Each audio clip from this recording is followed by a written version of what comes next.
Welcome to CFRI's Cystic Fibrosis Community Voices, a video podcast series created by and for the cystic fibrosis community.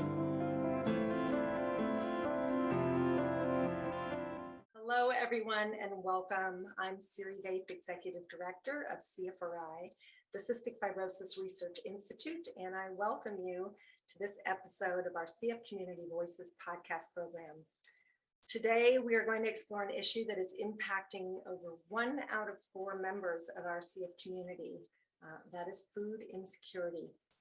And we are so fortunate to have with us today 3 people who are experts on this topic, each of whom brings a unique perspective and unique knowledge to the discussion. Before we get started, as always, I need to remind people the information presented in this recording should not be used for medical advice, diagnosis, or treatment, and to please consult with your medical team before making any changes to your healthcare plan. I want to thank our sponsors who made this podcast possible: Vertex Pharmaceuticals, Gilead Sciences, Genentech, Chiesi USA, and Viatris. Thank you. And now it is my honor to introduce our panelists. Georgia Brown is an adult with cystic fibrosis and a Supplemental Nutrition Assistance Program, or SNAP, participant who lives in Ohio. Georgia is trained in public relations and journalism and shares her time with CFRI through our advocacy committee and our CF Adult Advisory Committee. She also shares her time with the CF Reproductive and Sexual Health Collaborative, or CFRESH, and the CF Foundation's Food Insecurity Committee. I also want to welcome Tiffany Raffino, cystic fibrosis social worker at UC San Francisco CF Center in California.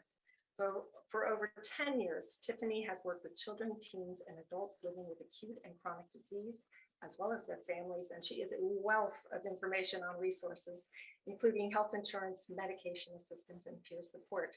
And I will also add that Tiffany was honored by CFRI in 2019 as our CF champion due to her incredible dedication to the CF community.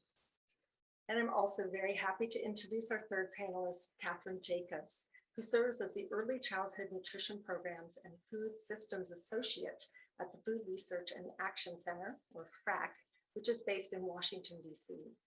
Katherine works to strengthen nutrition programs, improve access, and improve food systems by analyzing program policy, providing training and technical assistance to anti-hunger advocates, and developing resource materials. We have quite the knowledgeable and dynamic panel here today. And so to get us, I just want to say we will each presenter, each person, each panelist will present. At the end, we will have time for Q&A from the audience. So I'm sure as each person speaks, you're going to have many questions. Please put them in the Q&A box, not the chat box, but the Q&A box. And then when all 3 have presented, we'll circle back and answer those questions. So with that, welcome to all of you. And Georgia, take us away. Thank you, Siri. I appreciate this. I would like to thank everybody for attending. This has long been a problem that I faced. I have been on the SNAP program for a long time. I faced food insecurity for about 30 years. Due to my health, I have very low income, and it's been quite a problem to understand how these things work and how to best keep myself healthy when I'm on a very limited income and SNAP benefits are very low for single persons. And I want to be here today and have this webinar to reduce the stigma and the embarrassment of talking about food insecurity. It is a part of CF. We do have nutritional needs above and beyond those of our peers. And I think if we can have honest and open conversations and start this dialogue about how this happens, naturally, and to a lot of people, I think we can shift how food insecurity impacts the CF community. I've been on the Food Security Committee now for almost a year with the CF Foundation. And we've done a lot of research trying to understand the problem. We have different arms that are trying to do advocacy and help with the CF centers. And you'll hear from Tiffany in just a few moments about some of the things that the centers can do to help people. But to do that, we need to really have the opportunity to have these difficult conversations. It's hard to go into your doctor and say, yes, I'm on SNAP, and yes, I've skipped meals, or maybe I'm not following the diet that you've prescribed for me. I think as a patient, sometimes we think we're going to get in trouble. And that's not the case, because we are really working hard at making sure that CF centers are aware of this issue, and they're working diligently to have these conversations and destigmatize it and be helpful. And our goal is to have different programs at different centers that can help patients. There's also like FRAC in the community that helps to make sure that we have the information we need and the resources that are available to all of us, because I'd really like to see our small community have less impact by food insecurity. I'm willing to answer any personal questions. I'm here for that reason, because I really want people to feel comfortable enough to talk about this so that we can really reduce food insecurity in our community. I think that is really important for our mental health and our physical health. Stressing over social economic factors like food is impacting our health one way or another. And I think it's important to reduce this barrier and reduce food insecurity. It's nothing to be ashamed of. I'm here to say I've been dealing with this for 30 years, and I want to do what I can to impact the community. So I'd like to turn this over to Tiffany, who, as Siri said, is a social worker, and she can talk more about what the CF centers can offer when you have these difficult situations. Go ahead, Tiffany. Thank you. Thank you, Georgia, for sharing your story and helping to reduce the stigma. I'm definitely really honored to be here representing the perspective of the CF Care Center. I think the most important message I want to send, even if you don't hear anything from my slides or take anything away, is really that we're here to help, right? And we're here to have these difficult conversations, and we want to support our patients and families. And, I can say this not just speaking for my own center, but for centers nationwide. So, please let us know if you're feeling any stress, because we're definitely here to help. Let me share my slides. I put together just some different resources to share. So I want to talk about some things that, that I've seen and that we've seen at the care centers, right? So, we see families who, like Georgia said, might not be able to follow the diet plan or be able to order the supplements that we've recommended. We see families who have to choose between, paying the utility bill this month or paying their rent. And it's always a balancing act. Like there's this expression, robbing Peter to pay Paul, right? They're always trying to find a way to make it work. We see parents who maybe cut down on their own meals or skip meals so that their children have enough to eat. And we see families who, for whatever reason or another, are just finding themselves in a situation where the food they bought for the month just didn't last, and they're feeling stressed about buying more. I think the idea to take away is that food insecurity can happen to any of us at any time, and it's probably happened to a lot more of us than you would ever imagine. And we're here to help. So definitely talk to us at the center. There are resources that can help, which is really good. Sometimes we do have to be a little creative. I've had families say, well, we make too much money. We're never going to qualify for those programs. Or maybe they're already getting, SNAP benefits, and they're just not lasting that long, right? It's not really a huge benefit that people earn every month. So we have to be creative in thinking about ways to maximize the resources that are available to help families feel some relief. And so when I talk to families, as a social worker and thinking about being creative, right? What I do is not just look for resources for food, like particularly, but I'm actually looking at the entire, household financial health and thinking about, the different, I put this little pie chart up here because I broke it down into different categories, right? So there's income here as one category. And just really thinking about how can we maximize income? Is somebody, trying to work with a disability? Do they need accommodations at work to maximize their paycheck? Do they need to apply for disability benefits and actually, transition? Do they need help with that? Have they been denied in the past? Can we refer them to an attorney for some help?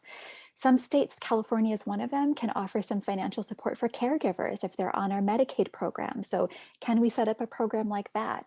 I'm also looking at insurance, right, which is the other piece of the pie. So, are there a lot of out-of-pocket costs with the insurance program that a family has? Is there a way to maximize insurance and get some more coverage? And then I'm looking at financial resources down here, right? What can we bring in to help support the family financially? And this might be trying to add benefits like public benefits like SNAP or WIC, or we're looking at copay help. Maybe the family has a lot of out-of-pocket costs for medications and medical bills, and we're trying to find help in that area. Maybe there's nonprofit grants for the CF community or for the pandemic. Or we can look at, is there a program to help with college scholarships or rent, utilities, activities? Does the family want to talk about fundraising? So just really trying to be creative. Again, it may be that the family is asking for help with food, but we're spending all of our time talking about disability benefits or, something else over here, so that then it's offsetting these costs and then they have more money to buy, to pay for food. So in this talk, what I'm really going to focus on are some specific financial resources, and let everybody know where they can go to get extra help and a sort of a personalized individual plan for the financial help of their family.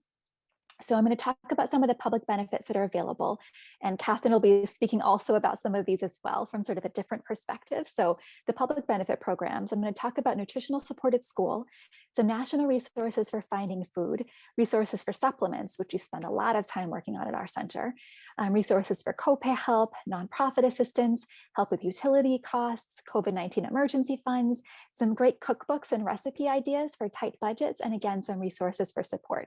So you don't have to remember everything I talk about, but just to kind of give some ideas of different sources of assistance that might be out there that your care center or that Compass can help you with. Okay, so one of the big programs I'm going to talk about is the Women, Infants, and Children program, or WIC, which can provide supplemental nutrition support and breastfeeding support. It's a really big program. 6.2 million were served per month in 2020, includes half of US-born infants, so women who are pregnant or up to 6 months after delivery. And if they're breastfeeding, they can get support for a full year after delivery, and children up to the age of 5.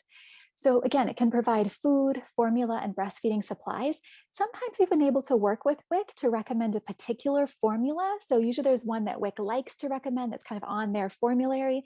And we might have some ability to negotiate a little bit with that and see if there's another particular formula that's really going to meet the needs of our CF patient.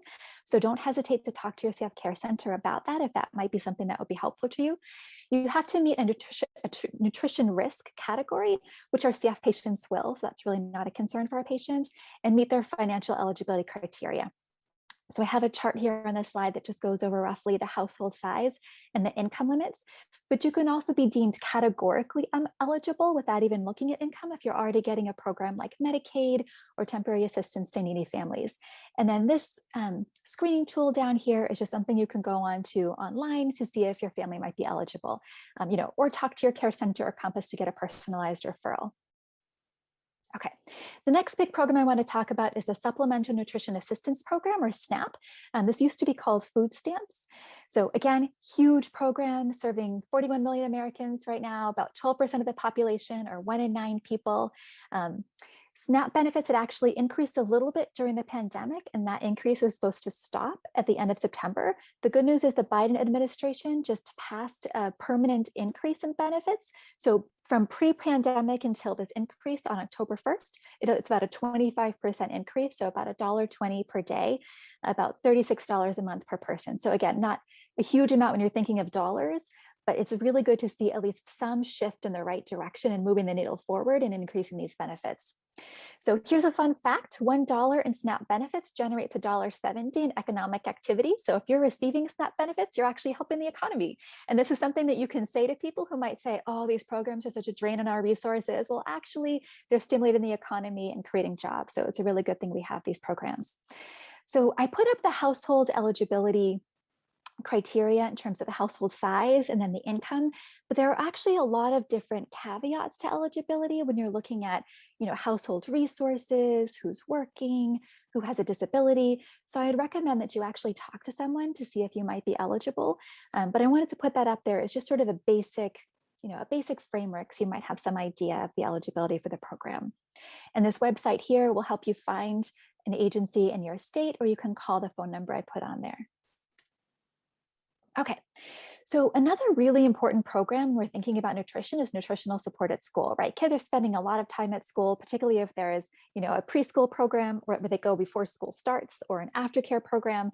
So schools can provide, free or low cost meals, lunches and breakfasts. I put a chart on there that shows you the household income for free lunches and for just a reduced price. The great thing is with the pandemic, states can apply for waivers where they can actually provide free meals to everybody under this program called Healthy Meals for All. And a lot of states have received those waivers. Like California, where I work, the meals are free for all children, which really reduces the barrier and helps it just be very accessible for all students. Some schools will also have a school pantry program where families can pick up food at school, or a backpack program where they can take food home with them over the weekend. Those are more local programs, and you can see if that's something available at your own personal school. Another thing I like to talk to families about, with their 504 plan, they might be able to ask for a double portion of lunch at school. And I've talked to several schools who've been perfectly happy to accommodate that. Maybe your kid's a picky eater and they're not going to eat that, second helping anyway. But, if they would, and that's a source of meal support, we're definitely happy at the Care Center to write that into our 504 plan accommodation support letter. So please don't hesitate to ask us if that'd be helpful for your child. So I want to talk about some national resources for finding food. The USDA Hunger Line is a phone number you can call from anywhere just to get resources in your area. You can also call your local food bank. Just a word about terminology. So sometimes you hear the words food bank and food pantry kind of used interchangeably, but they're actually different things. So a food bank is the agency in your county which is receiving all the food from different places, right? And they're figuring out where to disperse it to. And that might be the different food pantries. Like maybe there's a food pantry at this particular church on Sunday afternoons, and you can go and pick up some food. And then there's one at the community center on Wednesdays, from 2 to 4. And so the food pantries are the places you actually go to pick up the food. But the food bank kind of, they know all the resources in the community. So you could call your food bank and find out, where are the food pantries? Does my program, does my county have any school, backpack programs or school pantry programs? Are there senior grocery programs, right? Maybe there's someone in your household who could qualify for that. Mobile food pantry, or even programs that can help with baby food formula and diapers. Another really good resource nationwide is 211 United Way. All of these resources, you can call and find out options for food in your area. Okay, as I mentioned, we talk a lot with families about supplements, just finding ways to get coverage for those supplements, because oftentimes insurance doesn't cover them. So one really good program to know about, if you're not aware of it already, is the Healthwell Foundation. They have a vitamin and supplement grant where they can pay for $1,500 per year for vitamins, supplements, and probiotics. You can register by calling this number or by signing up online, or you can have your CF Care Center sign up for you and help you with that. They do have income criteria. So I put a chart on there that shows the household size and the annual income. Now, here's a special tip to take away if you're interested in this program or are using it, is that the best way to work this program is to work with a pharmacy that can bill Healthwell directly. Can be a little more challenging to do this. They used to have to send paper bills. So, what I would find from the CF Care Center perspective is that there might only be certain pharmacies who are able to do it. Some nationwide pharmacies, for example, are Kroger, Walgreens Specialty, or Foundation Care. The CF Foundation Compass program may know of more, or your CF Care Center may know of more, but that's really nice because then you're not having to pay for the supplement out of pocket and then submit for reimbursement, right? Because you may not have the money up front, or it could be, money is tight that month, or you don't want to put it on your credit card and then wait for reimbursement. And meanwhile, you're accruing interest on your credit card for that supplement that could have been paid for directly. So, that's definitely something to ask for help with. And sometimes it takes a little finesse to get it to work, but when it's working, it's a tremendous source of assistance for families. Okay, so another option for people to get supplements is if you have commercial insurance, like if you have, Anthem or Health Net or something, and you're prescribed an enzyme like Creon or Zenpep or Pertsy, the manufacturer of that enzyme will have a program that's available to anybody regardless of their income, and you can order supplements and vitamins every month. So Creon, the CF Care Forward program, right? They offer the copay assistance. Every month you go in, you order your supplements, although I think, someone just told me they could order them for 3 months at a time, which was even easier. So that's, one less step to have to take. ZenPep does something similar, and you can accumulate points that you can spend on reward items like different, nebulizers and equipment. It's a really good program. Pertsy is a little different. You get copay assistance, and then you get a $75 debit card every month that technically you can use to spend on whatever you want. It's not actually a lot of money when you think about the cost of vitamins and supplements, but it's nice to have the freedom. So if you're commercially insured and you have an enzyme, definitely these are programs to take advantage of no matter what your income is. So I'm going to shift gears a little bit and kind of just talk about some other aspects of financial well-being and health, right? Kind of thinking about if we get help over here, then it'll help, with food over here. So I always talk to families about resources for copay assistance and just making sure they're maximizing their resources, because it all adds up, right? Copays, medical bills, health insurance premium. There are some programs that are more medication specific. So Needy Meds is one that I put up there at the very top.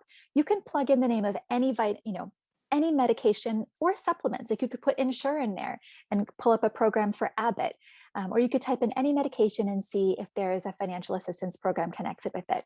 Pulmozyme has a copay card. No matter what your income is, you can qualify for this copay card and pay no more than $30. Vertex GPS has programs to help with CFTR modulators. So, Symdeko or Canby, Trikafta, Kalydeco, they don't necessarily have income criteria, but they'll take things on a case-by-case basis. So I was working with a family and they had a $500 copay for Kalydeco every month, right? They actually had a really good salary. Dad worked for Google, but this was a lot of money that they were paying every month for their medication. And, once the genetic mutations were FDA approved, they were able to help this family. So another program, those are sort of medication specific, right? Pulmozyme and Vertex. And then these next three, HealthWell, Patient Advocate Foundation, and the Assistance Fund, can help with a broader range of medications. And sometimes it's a matter of maybe you're getting help with Vertex for your CFTR modulator and kind of saving your HealthWell money for something else. So HealthWell, in addition to the vitamin and supplement fund, they offer $15,000 to help with medications and equipment, so nebulizers, things like that. Their financial eligibility criteria for this particular fund is actually a little higher. So you can be earning more than you could for the vitamin and supplement fund. And it's a tremendous source of assistance, which is really nice. Patient Advocate Foundation also offers copay assistance. And what's really beautiful, they just started offering insurance premium support. I had a patient who was transitioning off of Medicaid a few months ago, and she was joining her brand new husband's health insurance plan, and they were faced with an $800 per month sticker shock for health insurance premium, which was something they were not anticipating. And they were approved for assistance from the Patient Advocate Foundation, right? So it's $800 a month they're getting help with for premiums, which is going to help with all of their other expenses. So a huge source of assistance.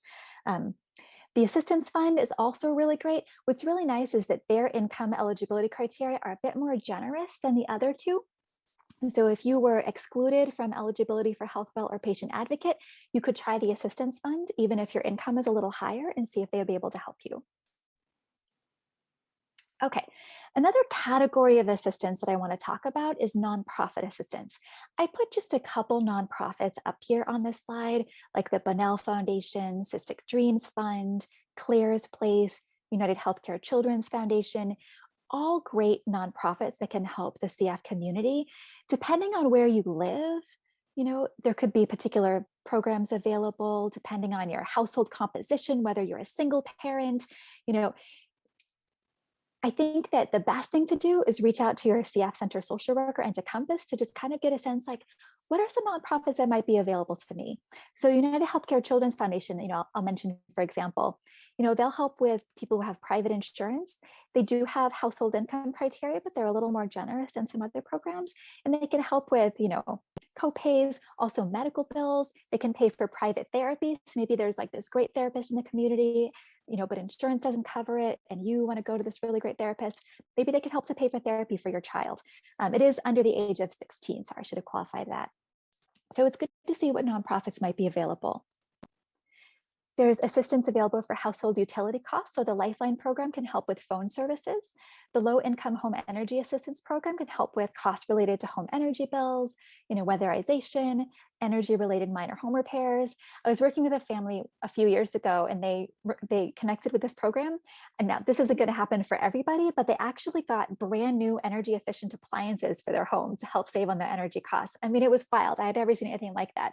But it's worth, checking in with these programs because you never know what they can actually help with. And so it's definitely worth checking into. There's also the Emergency Broadband Benefit Program, which is part of the pandemic, and you can check with your broadband provider to see if they have any discounts available. There are also different COVID-19 emergency funds. So some of these are really wonderful, like the Boomer Esiason Foundation. If you've been impacted financially by the pandemic, you can apply for an assistance grant. And I've worked with several families and they've paid for rent, which is a huge ticket item. And if you're getting assistance with rent for the month, I mean, you have so much more money available to help with your immediate needs for food and utilities and anything else that you need. National Organization for Rare Disorders also has a program. They can help with up to $1,000. People with CF do qualify. I will say this program, there's a long waiting list. So, apply, but kind of expect to be on the waiting list for 4 to 5 months before you get assistance, just kind of what I've seen from the ground, but still a wonderful program. And you can just call in an application. There's no, big application you have to put together. You just call over the phone. So that's really nice. There's also the Higher Education Emergency Relief Fund for college students, where it can help with different expenses like food or housing, technology needs, and the college students would apply with their financial aid office. There's also the Pandemic EBT card, which is a pandemic program that's been available for families. If their children weren't going to school and getting the school lunches, they could apply for the EBT card to actually get money on their card to pay for food. Catherine from FRAC is going to be talking a little bit more about that program and what it looks like now. But even though in some places that program ended, and others it might still possibly be open. So, check with your CF Care Center or with Compass to see if that could be an option for you, and they'd be happy to do a little research for you. Okay, and then lastly, I wanted to put up here, just some cookbooks and recipe ideas for tight budgets. There's this great balanced budget cookbook. There's a really nice cookbook called This Eating Stuff is Hard Work. And both of those, you can just Google search and download them for free from the internet and then print them out. They've got lots of really good recipe ideas for tight budgets. There's a nice website called CF Chef, which has recipes and meal tips for the CF community. My Plate is really good. They have lots of tip sheets, like 5 things to do with canned peaches, right? So, just a little bit of creativity in, how to make your money stretch and do creative things with the food that you are able to buy. And then I wanted to close with, again, just resources for support. So definitely talk to your CF Care Center. CF Care Centers nationwide, as Georgia mentioned, have been trying to be really creative and think about options for how to support families. You may see us start to ask questions about, access to food, and we're asking everybody because this is such a big issue and we want to help. Some CF centers have been able to create food pantries. Others have been able to fundraise and get grocery cards for families in need. So there may be resources within your center that they're happy to help you with. I mean, that's why these resources are there. Also, CF Foundation Compass could do more of a personalized assessment as well and just see what resources they can pull together. And again, ask about different kinds of resources. Maybe you can get help with medication copays, and then that will help with money to pay for food. So I hope this was helpful, gave you a couple of ideas and things to think about and resources, places to go for support. We're all here to help. And I'm going to turn it over to Catherine with FRAC. Thanks so much, Tiffany. I really appreciate that introduction. And I think if you stop the screen share, I'll be able to start my screen share. But I just want to, again, thank all of you for attending this webinar. Really excited to be here. And I'm excited to take, as Tiffany mentioned, a deeper dive into the extent of this issue of food insecurity. And then additionally, a deeper dive into some of those federal nutrition programs that are frontline supports for food insecurity during COVID-19 and beyond. But first, a little bit about FRAC. FRAC is a national nonprofit working to eradicate hunger in the US through research, policy advocacy, and we also provide training and support to other organizations working on hunger-related issues.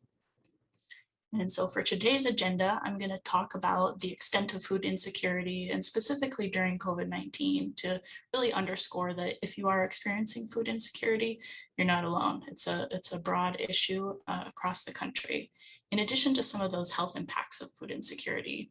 And then I'll pivot to one of the key ways to alleviate food insecurity, which is those federal nutrition programs. including some resources for families to directly connect to the programs, but also resources for healthcare providers to identify foods insecurity and then make referrals for your patients. And so starting off with food insecurity, what even is it?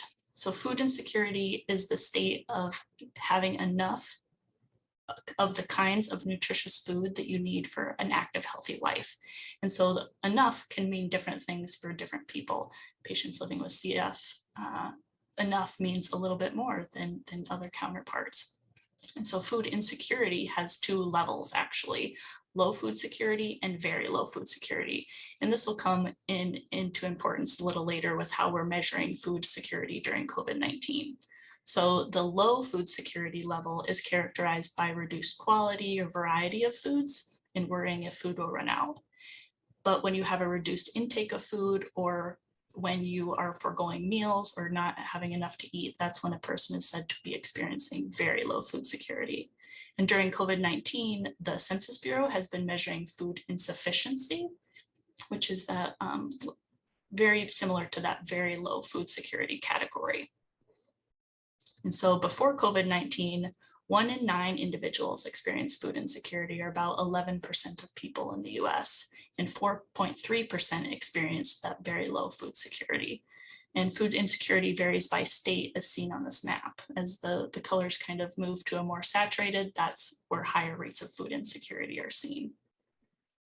And during COVID-19, food insecurity dramatically increased. Northwestern University estimates that it increased from 11.1 to 16.2% for all people. And for individuals with children, that food insecurity rate is estimated to be 21%, or every 1 in 5 individuals.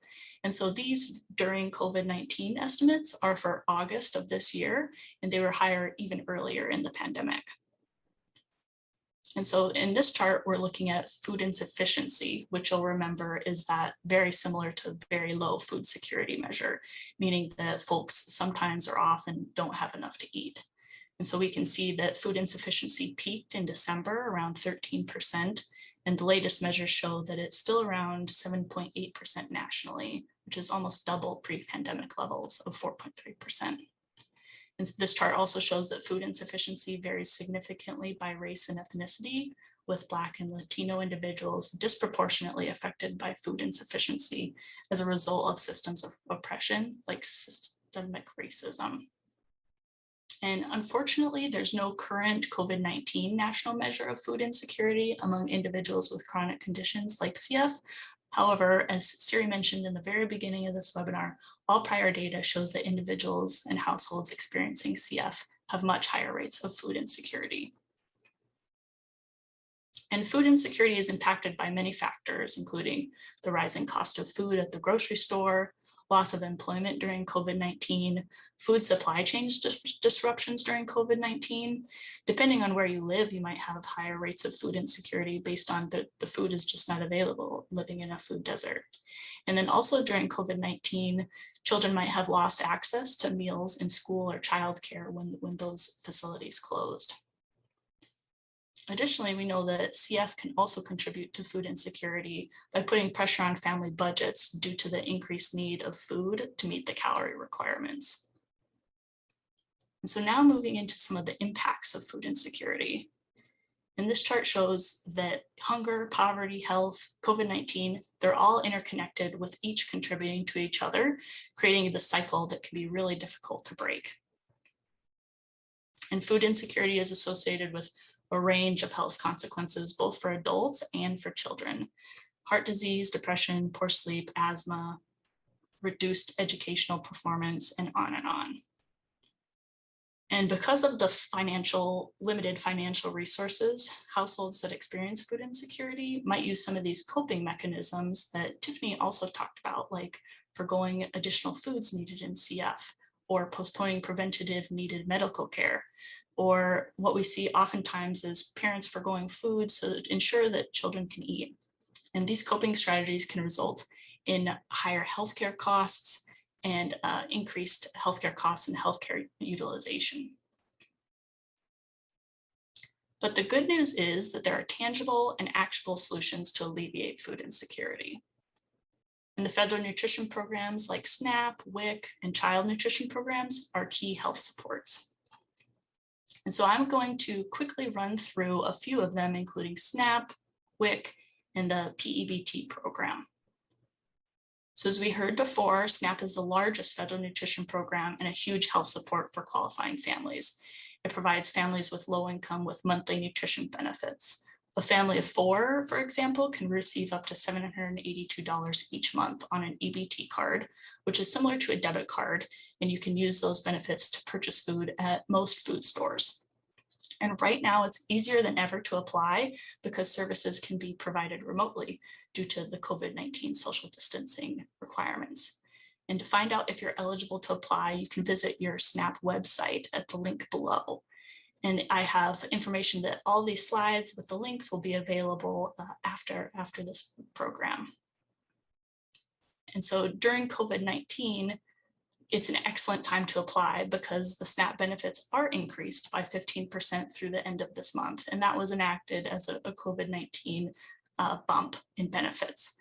But those benefits are going to expire at the end of September, but on October 1st, due to the modernization of the Thrifty Food Plan, which is the food plan that the SNAP benefits are based off of, the SNAP benefits will increase by $36 per month for households that are members per member.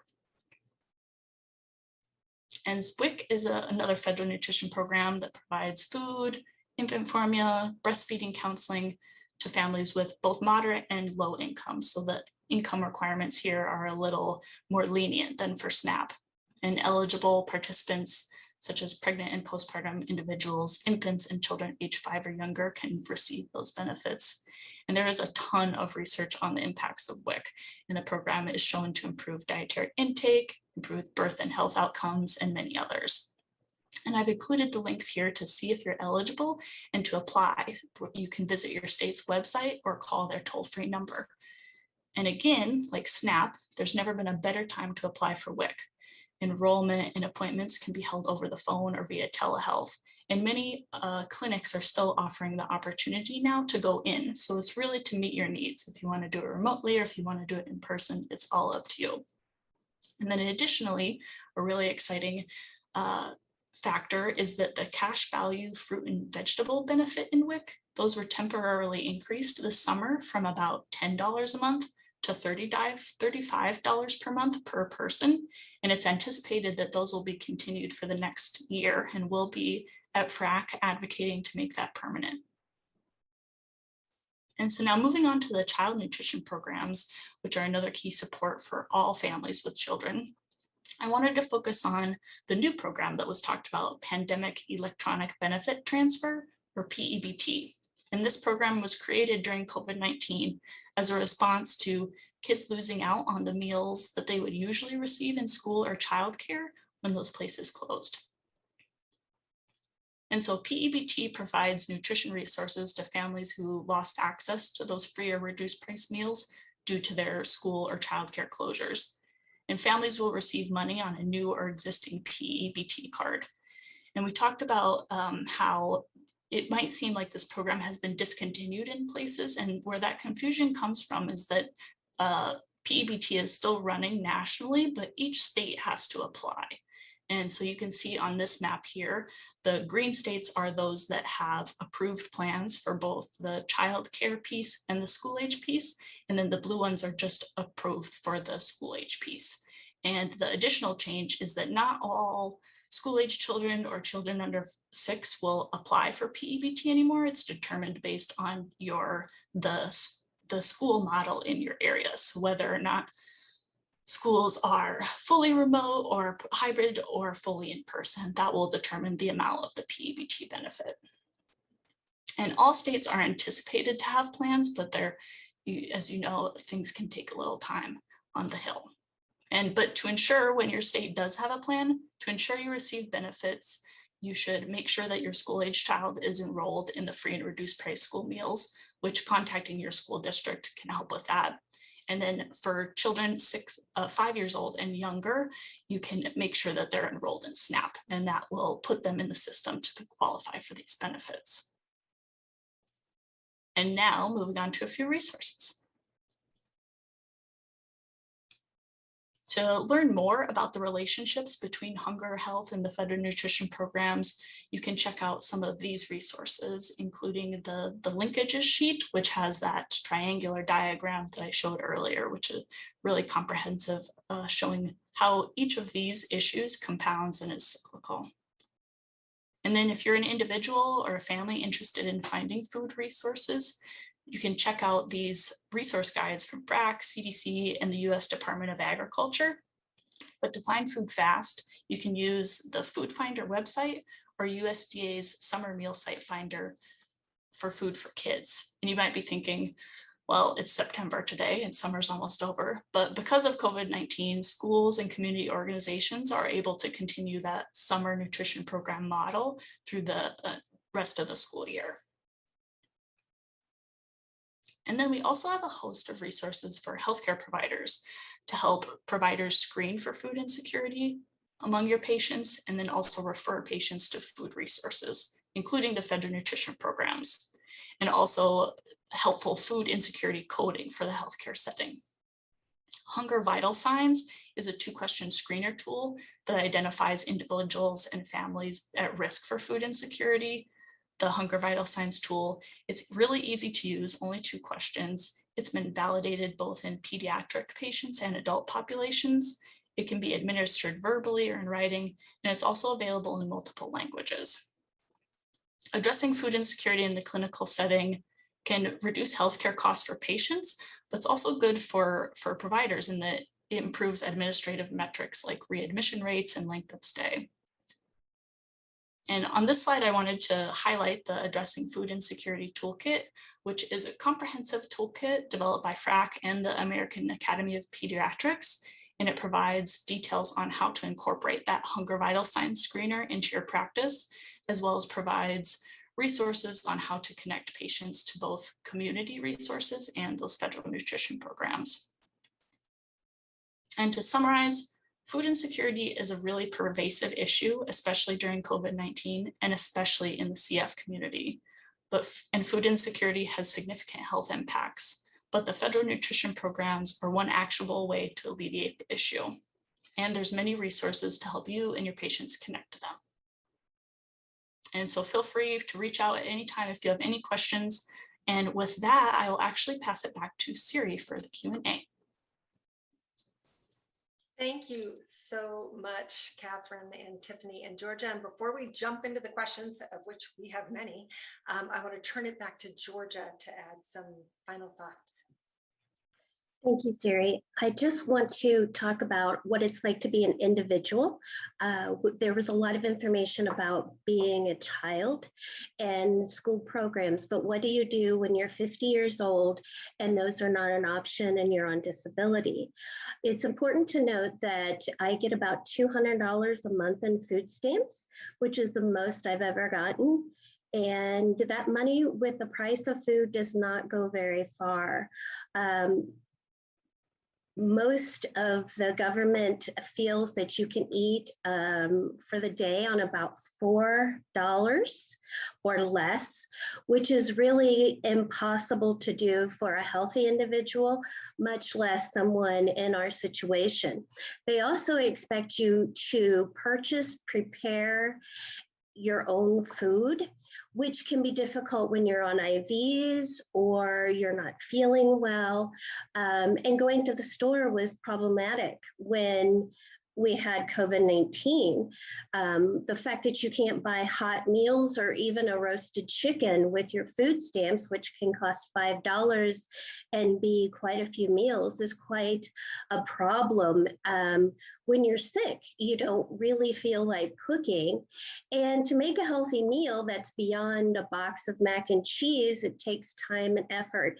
And sometimes there's just days we don't feel like preparing our own food. And I would really hope one day we can change that, because it's very hard to make sure you have the ingredients and make something healthy with fruits, vegetables, and protein. There's a lot of options like the pre-prepared meals that can be sent to you. There's options such as the meals that they come prepared and then you make it. And there's also just going into your grocery store and being able to buy something that's already hot that you don't have to cook.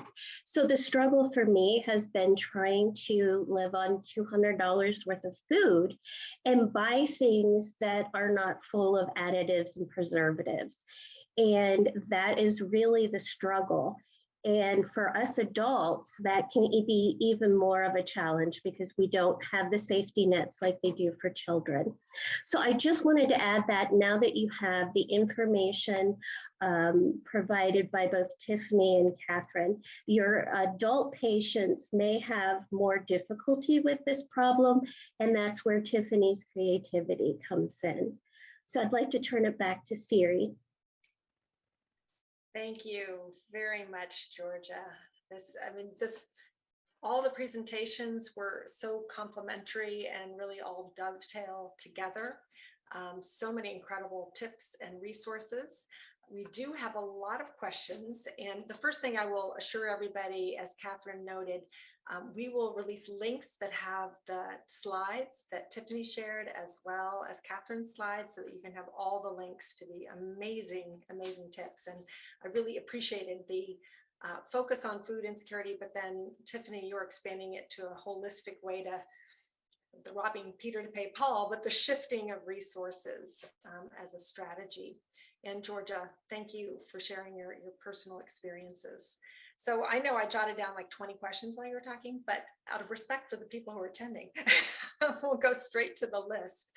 The first question is, what do you feel is the best way for CF centers to screen for food insecurity, as well as other financial stressors and social determinants of health? And I know, Katherine, you shared that tool, but Tiffany, and feel free, panelists, to unmute and just jump in and have a dynamic discussion. Yeah, I'd be interested to see what Georgia might have to add sitting on the CF Foundation Food Insecurity Advisory Committee. But, I think my perspective working at the CF Care Center, ideally, I would want us to ask at every visit and just have it be a vital sign, just like when you're checking in with your medical assistant and they're taking your temperature or your blood pressure, because food insecurity can ebb and flow throughout the year. So they may ask you in January and everything is fine, but then maybe it's actually September when you're really struggling. And to be asked and asked again, I feel like it just, in my view, kind of reduces the stigma and just kind of makes it a normal part of healthcare. So that's my perspective. And that's what I've told my care center to do. My provider is on in the audience, and I've asked them to do that at every appointment. We've incorporated into the intake and trying our best just to normalize it. We've come up with a handout that we can give to patients so that we can say, these are the resources that the hospital itself offers, and these are the immediate resources in the community. And then I've worked with our social worker on how to have those conversations and to just say, this is an issue faced by the CF community, and it's okay to talk about. And that's why I've written blogs on it, hoping to encourage more patients and families to discuss it. But every visit is what I would recommend. Make it normal. Absolutely. I'll just second Tiffany and Georgia's points. That's I think the first recommendation in the Vital Signs Toolkit is to incorporate this screening into every patient every time, because hunger doesn't have a certain look.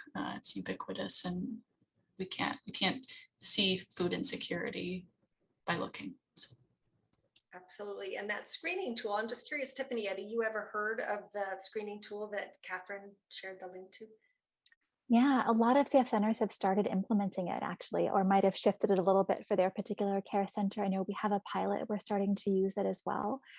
So it's out there, and you'll probably start seeing it more because this is such an important topic within the CF community. So if you haven't seen it at your care center, ask about it, let them know that you think it'd be really important for families, and you might start to see it soon.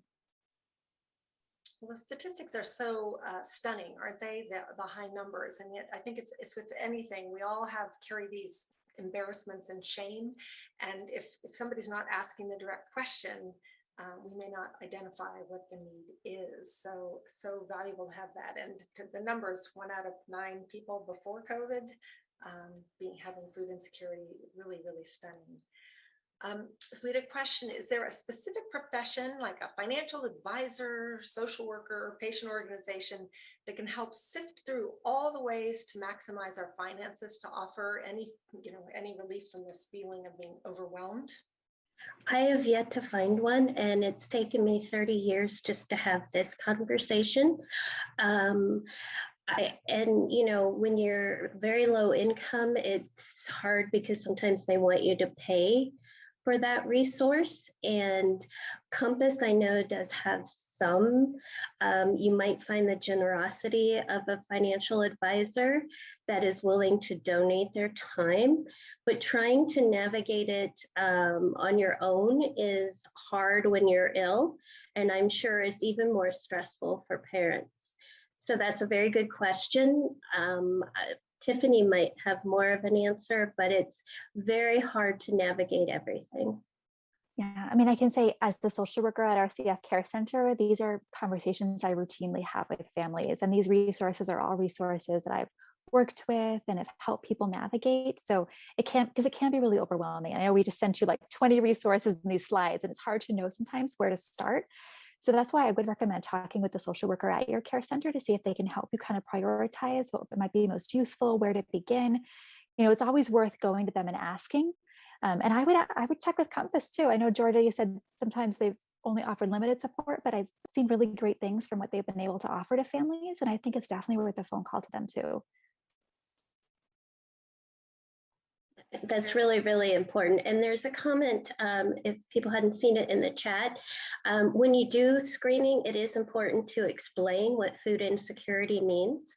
That reduces the stigma as well, and to incorporate that to say, this is what food insecurity means, and put it in layman's terms.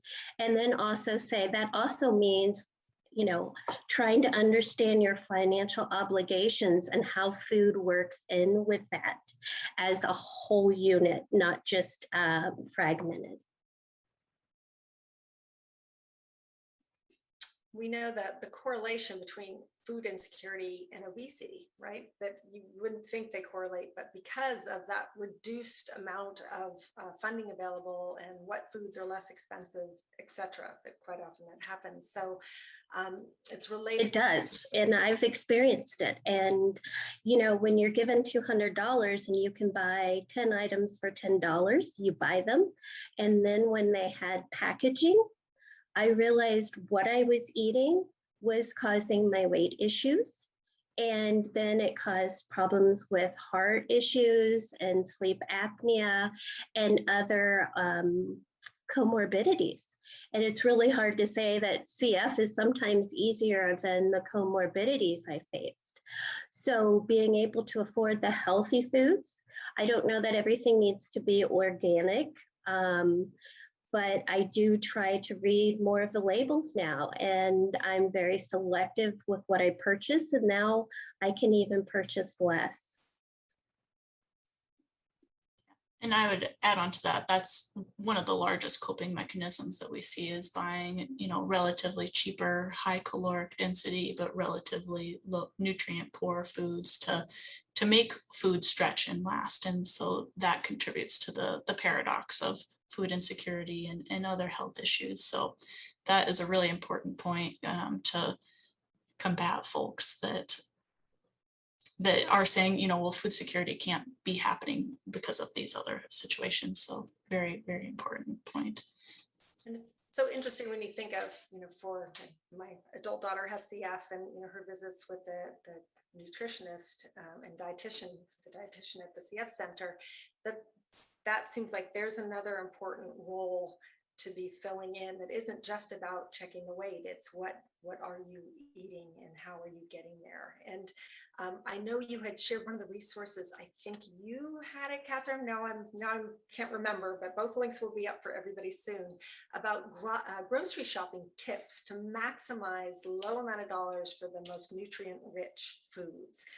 So if people have off the cuff advice, Georgia already shared some. Is that one of the links that will be available to people? Yeah, I had the Balanced Budget Cookbook as one of the links. And then there was another cookbook too that you can download that might have some ideas. It's a CF specific cookbook that was designed also with just food insecurity in mind. What an awesome resource. And then another thing that I can think of is tap into your SNAP-Ed educators or your university extension service, because they SNAP-Ed educators are there specifically to help individuals purchase a healthy diet on a lower budget. So they can be an excellent resource. And the SNAP-Ed has it under a different name in each state, but I can also put that link into the resources as follow-up.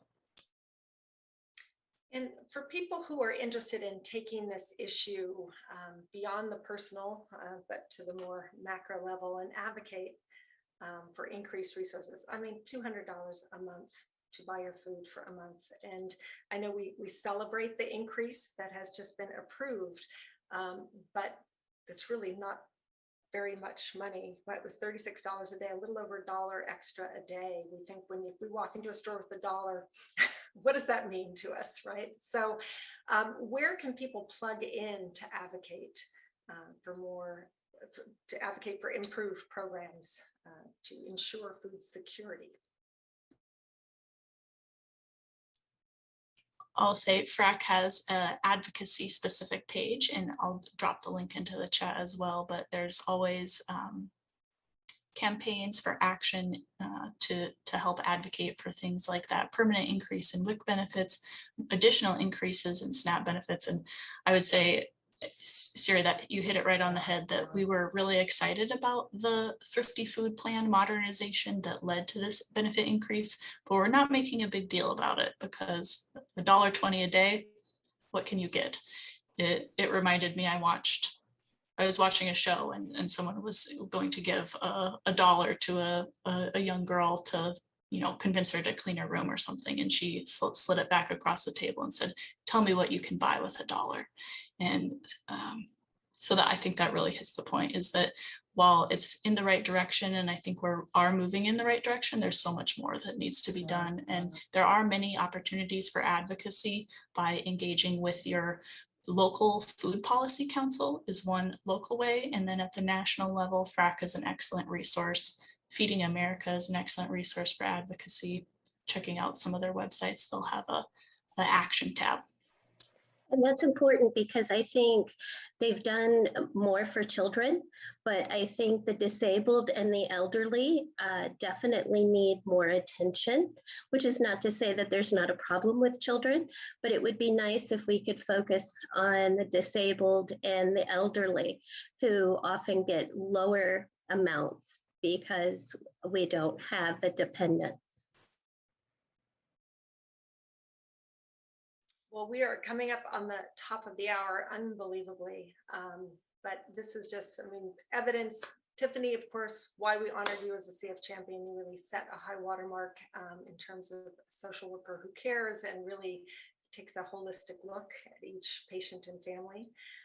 Catherine, you are a wealth of knowledge. I hope that more of us, now that we are connected, we will keep promoting your advocacy efforts so that if people wish to become involved. Georgia, you have been such a strong advocate in many areas, but particularly around this issue of food insecurity. And really this webinar is thanks to you, and you're pushing for this. And thank you for all your hard work with the foundation, with CFRI, to bring awareness. And this is not a one-off. This is an issue that is really impacting our entire community. And hopefully together we can work towards finding better solutions. And really, most importantly, as the first baby step from this webinar, reducing the stigma and really encouraging people to seek the resources that will benefit themselves and or their families. So with that, I do want to thank everybody who attended today. The recording of this webinar will be captioned. So for hard of hearing, it will be captioned. We'll also have it translated with Spanish subtitles, and we'll release it on our YouTube and Podbean channels.